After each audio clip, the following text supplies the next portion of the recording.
ओम शांति। 12 दिसंबर आज अव्यक्त महावाक्य हैं। बाबा ने पहली लाइन में बोला, आज बाप दादा अपने बच्चों को दो स्वरूपों से देख रहे हैं, कौन कितने योग युक्त हैं और कितने युक्ति युक्त हैं। सदा ही योग युक्त रहते हैं या कभी कभी। दूसरा, मन वचन और कर्म में कितने युक्ति युक्त हैं, माना एक्यूरेट हैं। जो बाबा ने कहा उस पर कितना चलते हैं, उसको युक्ति युक्त कहते हैं बाबा। तो सभी का लक्ष्य तो यही है, योग युक्त होना, और उससे ये सब लक्षण आ जाते हैं। कोई इसमें फुल हो गए हैं और कोई नंबरवार। बाबा कह रहे इसमें सबसे नंबर 1 कौन रहे? सबने उत्तर दिया, ब्रह्मा बाबा। तो शिव बाबा ने कहा ब्रह्मा बाबा की इसके लिए 2 बड़ी विशेषताएं थी। योग युक्त और युक्ति युक्त जीवन के लिए ये 2 बड़ी विशेषताएं चाहिए। एक है सारथी समझकर चलना, दूसरा है साक्षी होना। सारथी अर्थात मैं आत्मा इस रथ को चलाने वाली हूँ, मैंने इसमें प्रवेश किया है, ये मेरा रथ है, मैं इसकी मालिक हूँ। अगर ये अभ्यास बहुत रहता है तो न्यारी प्यारी स्थिति स्वतः ही हो जाती है, क्योंकि मैं आत्मा अवतरित हूँ, माना आत्माभिमानी हो गए तो योग युक्त होना सहज हो जाता है। और ये भूलते ही देहभान बढ़ जाता है। देहभान बढ़ने से भूत आने लगते हैं, और भूतों में बड़ी यूनिटी है। बाबा हंसी कर रहे हैं, एक आएगा अपने साथियों को बुला लेगा, तुम भी आ जाओ, और फिर आत्मा उनके वशीभूत हो जाती है।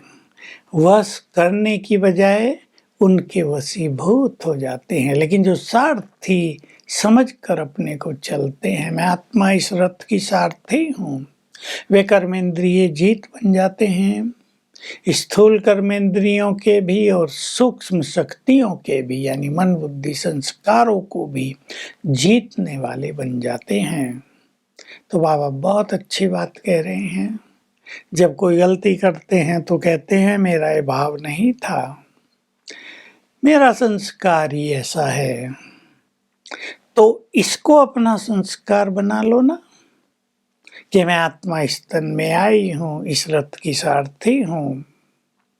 ये चेकिंग नेचुरल कर लो, ऐसे नहीं सारा दिन के बाद रात को चेकिंग करेंगे, फिर सारा दिन में कई गलतियां हो जाएंगी, कई तरह का देव मान आ जाएगा, तो मिसिंग हो गई, फिर चेकिंग से कोई विशेष फायदा नहीं होगा। इसलिए जैसे आप कहते हो संस्कार नेचुरल है, वैसे ही चेकिंग भी नेचुरल होने लगे, कि हम अपने को इस देह से न्यारे, इस देह के सारथी चेतन आत्मा समझते हैं। और जो ऐसी स्थिति में रहते हैं वही साक्षी भाव में रहते हैं। बाबा कह रहे ब्रह्मा अपने को सारथी समझकर चले, इसलिए बाप भी उसके तन में सारथी बन गए। सर्वश्रेष्ठ पुरुषार्थ किया, पहला नंबर ले लिया। लेकिन तुम ये नहीं सोचोगे कि पहला नंबर तो आउट हो गया, अब हम तो सेकंड नंबर में आएंगे। फर्स्ट ग्रेड बहुत होते हैं, जैसे लौकिक पढ़ाई में फर्स्ट पोजीशन, लेकिन फर्स्ट क्लास वाले तो कई होते हैं ना। तो भले ही फर्स्ट पोजीशन ब्रह्मा बाबा ने ले ली, लेकिन फर्स्ट ग्रेड फर्स्ट डिवीजन में आने वाले तो बहुत हो सकते हैं। तो बाबा कह रहे ऐसा लक्ष्य बनाओ कि हमें फिर से फर्स्ट ग्रेड में आना है, अपने को ढीला नहीं करना है। तो ये 2 अभ्यास हमें करना है, इस खेल को साक्षी होकर देखना है और स्वयं को इस रथ में सारथी समझना है।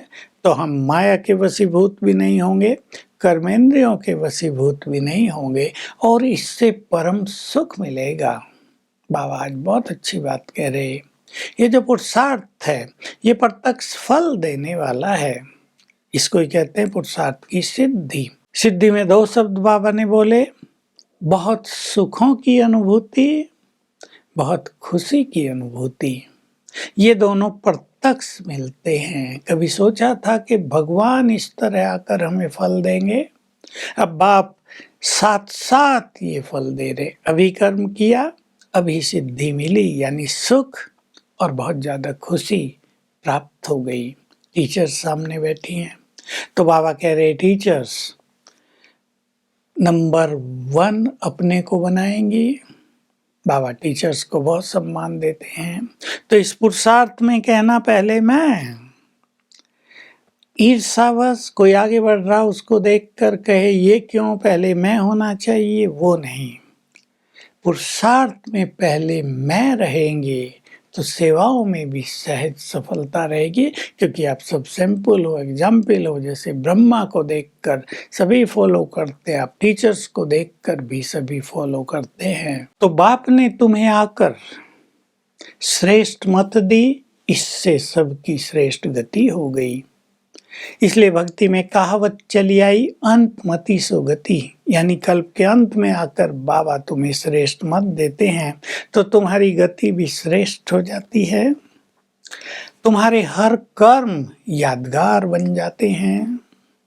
चाहे खाना बनाना हो, चाहे खाना खिलाना हो, चाहे भोग लगाना हो, याद में रहकर कर्म किए तो यादगार बन गए। इसलिए भक्ति में तुम्हारी जड़ मूर्तियों को भी प्यार से सुलाते हैं, प्यार से उठाते हैं, प्यार से भोजन खिलाते हैं, श्रृंगार करते हैं। तो हर कर्म अमृत वेले से लेकर योग युक्त होकर करना है। फिर माताओं से बात करते हुए कह रहे तंग तो नहीं होती बच्चों को देखकर, बच्चों के व्यवहार से। तंग होंगी तो बच्चे और तंग करेंगे, बच्चे तो तंग करते ही हैं। इसलिए मेरा मेरा कहने से तंग होते हैं और तेरा तेरा कहने से हल्के हो जाएंगे। ये बहुत सुंदर सीख बाबा सभी को दे रहे हैं। वरदान है, अपने मस्तक द्वारा तीसरे नेत्र का साक्षात्कार कराने वाले श्रेष्ठ योगी भव। भक्ति में योगियों का तीसरा नेत्र दिखाते हैं, खुला हुआ दिखाते हैं। तो बाप ने आकर तुम्हारा तीसरा नेत्र खोल दिया है। तुम तीसरे नेत्र के साक्षात्कार कराने वाले हो। इसके लिए बस एक ही धारणा रहे, एक मैं, एक बाबा, तीसरा न कोई। तीसरा आएगा तो तीसरा नेत्र बंद हो जाएगा। तो इस नेत्र को सदा खोल कर रखेंगे, यानी ज्ञान को स्मृति में रखेंगे तो सभी को मस्तक पर आत्मा का तीसरे नेत्र का साक्षात्कार होता रहेगा। स्लोगन है, प्रश्न चित्त बनना, माना क्वेश्चंस करना। ये है खुद भी परेशान होना और दूसरों को परेशान करना। तो आज हम सारा दिन यही अभ्यास करेंगे। मैं आत्मा परमधाम से इस तन में आई हूँ, भ्रकुटी के बीच बैठ गई हूँ, इस रथ की सारथी हूँ और ये संसार का खेल चल रहा है। सभी आत्माएं अपना अपना पार्ट बजा रही हैं।